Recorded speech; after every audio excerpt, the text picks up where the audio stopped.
3 ways to get through to your softball pitcher. Is one of your biggest struggles getting your daughter to practice? Are you having trouble getting yourself to practice with her?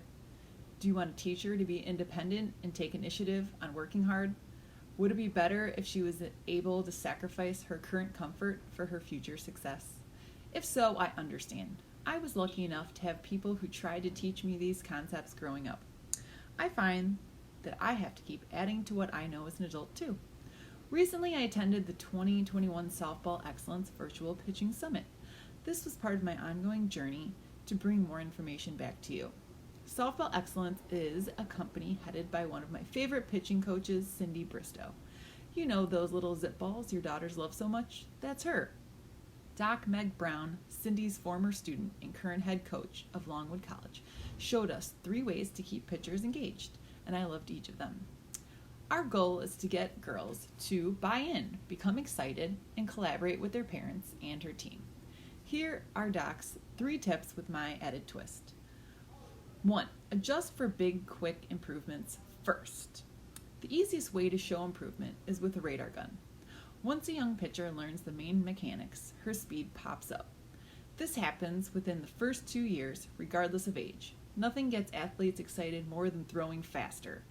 Another way we do this is increasing our knowledge of the game. We teach girls cool stuff like calling pitches and spot numbers. We help them understand game strategy and sports psychology. This huge improvement in game IQ is much more engaging than just throw strikes.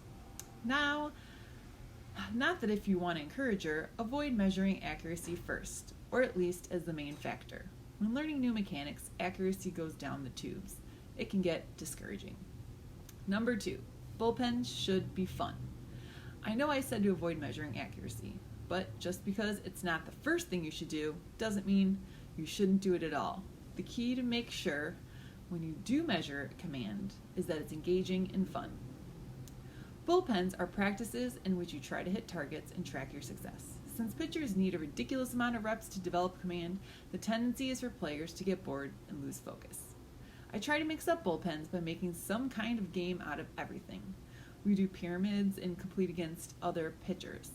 I ask them to try to beat your last score or not to move on until you hit a certain number of spots. Sometimes I make up games on the spot. You can also do mechanics-focused bullpens. You get points for executing a mechanic instead of a location. These are great for when you have to pitch to a close net indoors in the winter. Number 3, teacher to collaborate with coaches. Your daughter might not be able to control her accuracy, but she can control how she relates to her coaches.